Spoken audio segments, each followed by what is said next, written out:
Alors, bonjour à tous. Pour votre information, j'enregistre la réunion parce que je vais vouloir la mettre en ligne plus tard pour ceux qui ne peuvent pas se connecter immédiatement. On va attendre quelques petites secondes, le temps que les gens qui essaient de se connecter à l'instant puissent le faire. Puis après ça, le plan d'aujourd'hui, c'est pas très compliqué. On va corriger ensemble. En fait, c'est surtout moi qui vais le faire, je vais vous l'avouer franchement.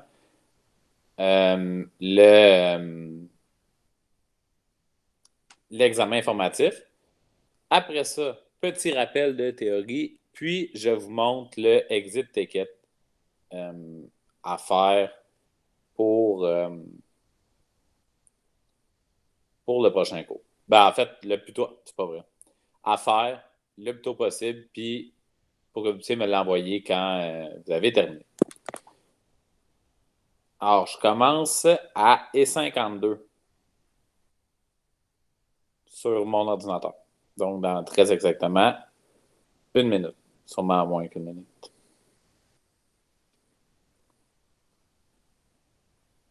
Si vous avez des questions, vous pouvez les écrire sur le chat en même temps. Euh, je le lis le chat en même temps. Ça que ne vous gênez pas d'écrire dessus. Alors, il était 52. C'est parti. Alors, récupération sur le chapitre 7. On va commencer par faire la révision de l'examen. Alors, numéro 1, comparer la vitesse finale de chaque situation en ajoutant le symbole plus petit, plus grand ou égal dans le cercle. Première chose à faire, on peut déterminer la vitesse du A et du B.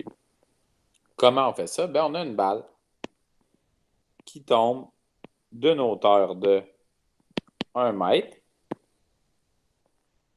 et la balle fait 1 kg. Je peux donc trouver au départ l'énergie potentielle de la balle, qui est égale à mgh, donc dans notre cas, qui est égale à 1 kg fois 9,8 newton par kilogramme fois 1 mètre, c'est donc égal à 9,8 joules. Donc, je sais que A, c'est 9,8 joules. Et je sais que la vitesse maximale de la balle, donc quand elle va toucher le sol, la hauteur à cet endroit-là, h, sera égale à 0. Donc, si h est égal à 0, ça veut donc dire que toute mon énergie mécanique s'est transformée en énergie cinétique. Au départ, j'ai uniquement de l'énergie potentielle. Ça que je sais donc que si au départ, j'ai 9,8 joules, bien, mon énergie mécanique, c'est 9,8 joules. Donc, dans le bas de la pente, l'énergie cinétique sera aussi de 9,8 joules. Je suis donc capable de trouver l'énergie cinétique de ma balle dans le bas de la pente, qui est égale à 1 demi mv carré. Donc, 9,8 joules est égal à 1 demi fois 1 kg fois v carré. Donc, dans notre cas, v est égal à, deux petites secondes, je m'étais sorti les réponses, 4,42 mètres par seconde. Donc, je sais donc que A, c'est égal à 4,42 mètres par seconde. Je vais trouver B maintenant. B, c'est la même chose, mais la balle a 2 kg. Alors, je sais que l'énergie potentielle, c'est égal à mgh. Donc, dans notre cas, 2 kg fois 9,8 newton par kilogramme fois 1 mètre. Je sais donc que l'énergie potentielle est égale à 19,6 joules. Encore une fois, mon énergie potentielle dans le haut s'est transformée au complet en énergie cinétique. Je sais donc que l'énergie cinétique est égale à 1 demi mv carré. Donc, 19,6 joules est égal à 1 demi fois 2 kg fois V carré. Et là, si vous faites le calcul, vous allez vous rendre compte que dans ce cas-ci, V est aussi égal à 4,42 mètres par seconde. Pourquoi? Parce que la masse de ton objet n'a pas d'impact direct sur la vitesse finale. Tu pourrais lâcher un objet de 1000 kg ou un objet de 1 kg, la vitesse finale sera toujours la même. Pourquoi?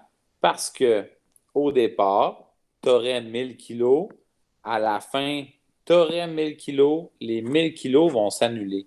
Je suis d'accord avec toi qu'il y a de plus en plus d'énergie.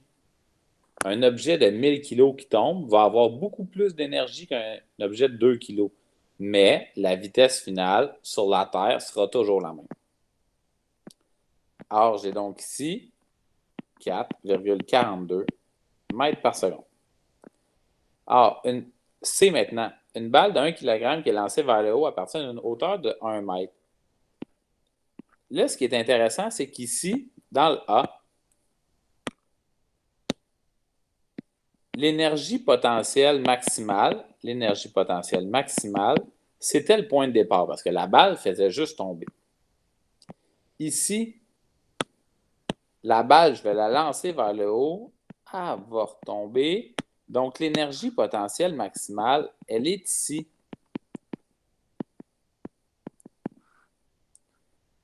Ce qui veut dire que la balle, elle va accumuler plus d'énergie cinétique que dans les autres pour une même masse. Donc, la vitesse ici va être plus grande. Je sais donc qu'en C, la vitesse est plus grande que 4,42 mètres par seconde. Je ne suis pas capable de dire combien parce qu'il me manque une donnée, il me manque la vitesse de départ.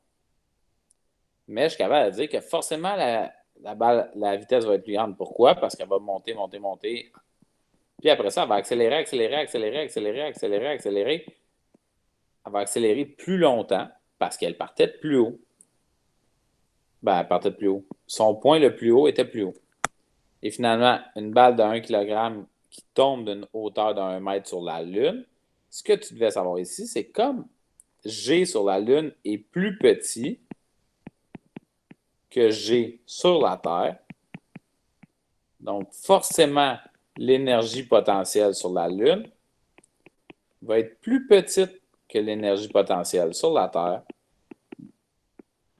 Ça veut donc dire que l'énergie cinétique avec laquelle l'objet va toucher le sol va être plus petit, donc la vitesse plus petite.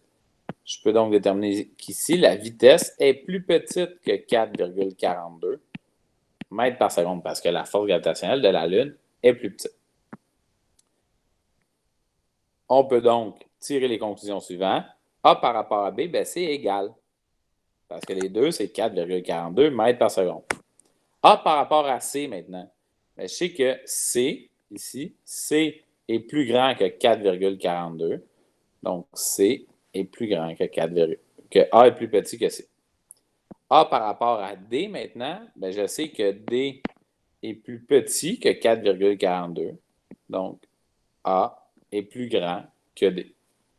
Et finalement, B par rapport à D, bien, comme A et B, c'est la même chose, je suis capable de déterminer que B est plus grand que D.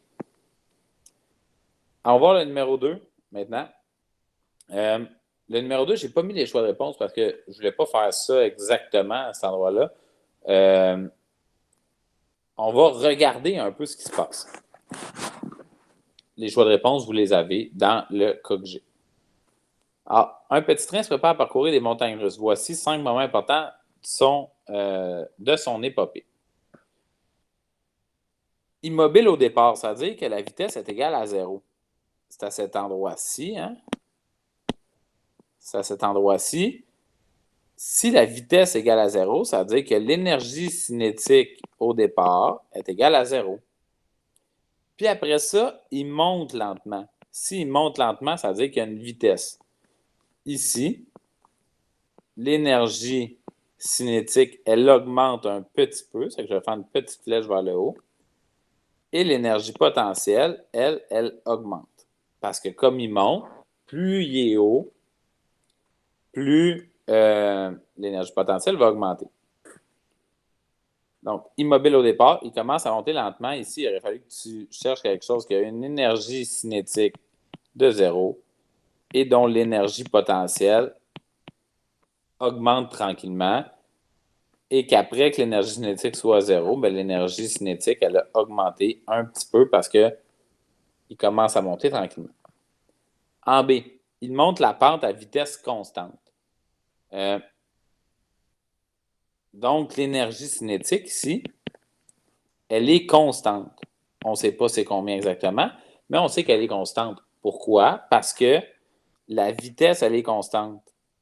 Donc, 1/2 mv carré, si c'est toujours la même vitesse, ben, ça va donner une énergie cinétique constante. Donc, j'ai une énergie cinétique constante, mais une énergie potentielle qui augmente. Parce qu'il monte la pente. En C, le petit train a atteint le sommet de la pente ici. Son énergie potentielle, elle est maximale parce qu'il est au sommet de la pente. Ensuite, il descend une côte très abrupte et subit une accélération. Alors, son énergie potentielle va descendre rapidement et son énergie cinétique, elle, va augmenter rapidement. Et finalement, ici, il va remonter une petite pente, donc l'énergie potentielle va augmenter et l'énergie cinétique va diminuer un petit peu parce qu'en montant, l'énergie cinétique diminue.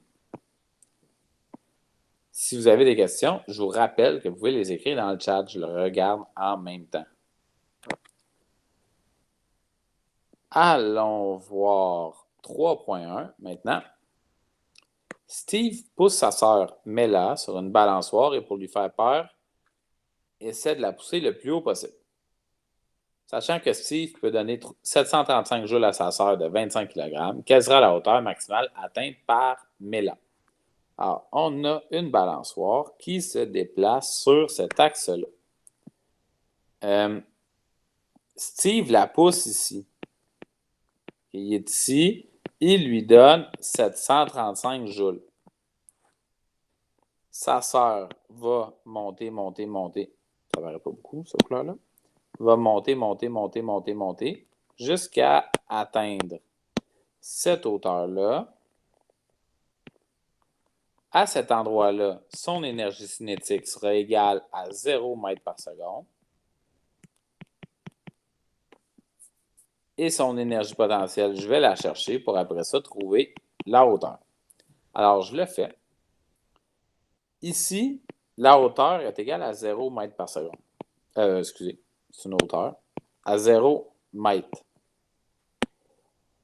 Alors, j'ai en bas énergie mécanique est égale à énergie cinétique plus énergie potentielle.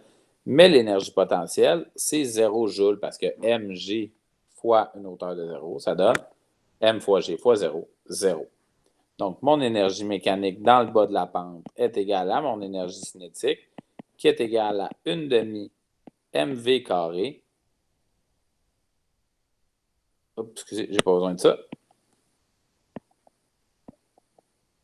Qui est égal à 735 joules. Je sais donc que l'énergie mécanique, c'est 735 joules et que dans le haut de la pente, l'énergie mécanique est égale à l'énergie potentielle plus l'énergie cinétique, mais que mon énergie cinétique est égale à 0 joules parce que dans le haut, la vitesse, c'est 0 mètres par seconde. Donc, je sais que mon énergie mécanique est égale à mgh. Donc, 25 kg 735 joules est égal à 25 kg fois 9,8 newton par kilogramme fois x mètres, ben je suis capable de trouver que la hauteur est égale à 3 mètres.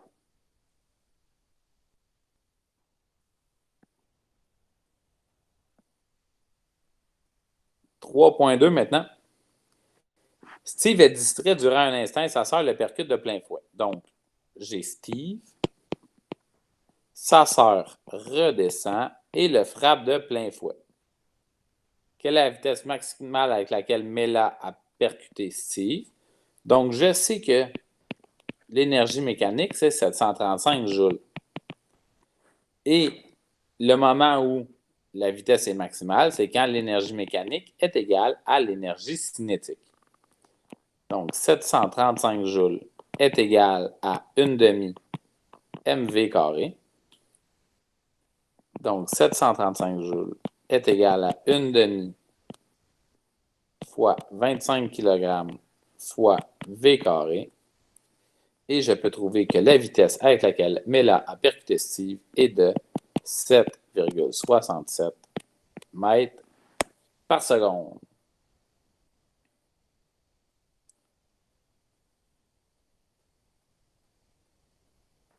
Et finalement, la mère de Mela et de Steve, Pamela, a réussi à prendre une photo de l'événement. Sachant que Mela allait à une vitesse de 3,96 mètres par seconde, quelle est la hauteur à cet instant précis? Donc, ce qui est important là, de comprendre dans tout ça, c'est que pendant tout ce temps-là, l'énergie, c'est toujours 735 joules, que ce soit ici, là, peu importe, c'est toujours 735 joules. Mais à cet endroit-là, où la vitesse était égale à 3,96 mètres par seconde, l'énergie mécanique est égale à 735 joules. Partout. Sauf que je sais que l'énergie mécanique est égale à l'énergie cinétique plus l'énergie potentielle. Donc, 735 joules est égal à l'énergie cinétique que je vais pouvoir trouver parce que j'ai la vitesse. J'ai la masse, ça, je vais pouvoir la trouver, et l'énergie potentielle que je vais chercher. Alors, 735 joules est égal à 1 demi fois 25 fois 3,96 au carré plus l'énergie potentielle. Mais je suis capable d'aller trouver que l'énergie potentielle, excusez, ça, je ne l'ai pas calculé.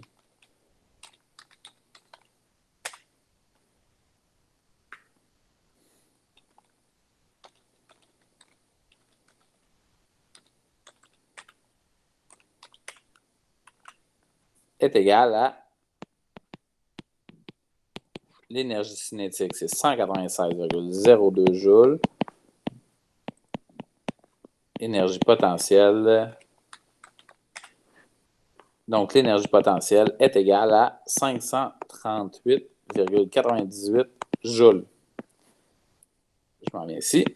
Donc, si je sais que mon énergie potentielle est égale à 538,98 joules, qui est égale à MGH, je sais que 538,98 est égal à 25 fois 9,8 fois H.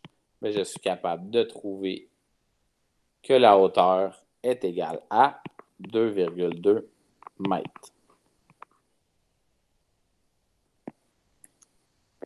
Alors, petit rappel de la théorie. On en a fait beaucoup d'exercices, mais là, voici la théorie. Cinétique, ça veut dire mouvement. Donc, c'est l'énergie qui est en lien avec la vitesse. Dans notre cas, EK est égal à 1,5 mv carré. M est toujours en kilogrammes et V en mètres par seconde. Et si on l'a vu, la vitesse maximale est atteinte au moment où H égale 0. Donc, quand tu montes, à un moment donné, juste avant de commencer à redescendre, tu as un moment où... Oh non, excusez, je suis à mauvaise place.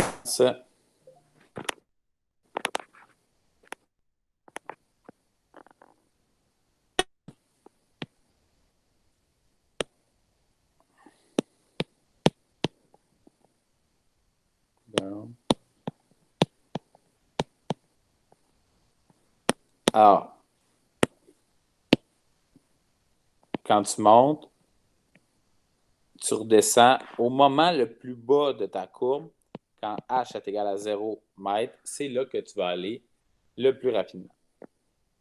À l'inverse, l'énergie potentielle, c'est en lien avec la hauteur. Donc, plus tu montes, plus tu as d'énergie potentielle. Et vient un moment où, quand tu montes juste avant de redescendre, tu as un moment où V est égal à 0 mètres par seconde. Quand tu n'es plus en train de monter, puis tu n'es pas encore en train de descendre, à cet espace-là, c'est le bon moment pour recevoir un appel. Ta vitesse est de 0 mètres par seconde. C'est le moment où ton énergie potentielle est la plus élevée. Et finalement, l'énergie mécanique, c'est toujours la somme de l'énergie cinétique et de l'énergie potentielle. Et on l'a fait dans le dernier problème, l'énergie mécanique ne varie jamais dans un problème. Alors, voici le exit ticket. Le exit ticket, vous allez m'envoyer la réponse sur Remind. S'il vous plaît, vous avez tous accès à moi sur Remind. Vous allez m'écrire la réponse sur Remind pour que je comptabilise votre présence. Je vous explique le problème. Pour lui faire une blague, vous lancez un œuf de 50 grammes. C'est un peu gros, un œuf de 50 grammes, ça, tout en passant. Sur votre petit frère qui marche sous votre balcon. Juste ici, votre petit frère, il est là. Sachant que l'œuf est lancé à une vitesse de 5 mètres par seconde vers le haut. Donc, la vitesse ici, c'est égal à 5 mètres par seconde. Votre balcon a une hauteur de 4 mètres. Quelle est l'énergie mécanique de l'œuf? Donc, question A. Énergie mécanique de l'œuf au départ. B. Hauteur maximale. Et C. À quelle vitesse frappera-t-il votre petit frère? Vous m'envoyez la réponse écrite A, 2 points, B, 2 points, ou A, parenthèse, c'est pas grave ça. Avec les 3 réponses. Bonne chance, je reste en ligne quelques minutes si vous avez des questions. Sinon, j'attends vos courriels.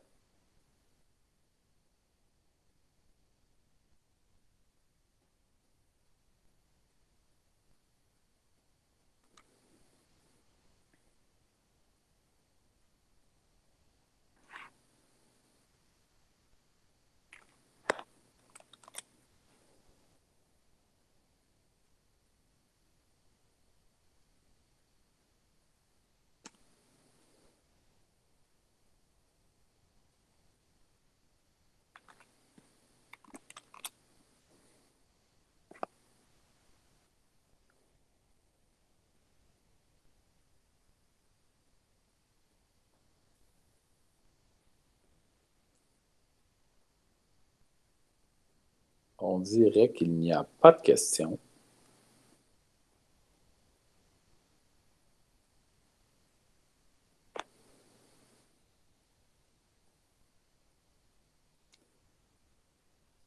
Donc, s'il n'y a pas de questions, je vais fermer la réunion pour pouvoir remettre ça en ligne pour que vous puissiez aller l'écouter.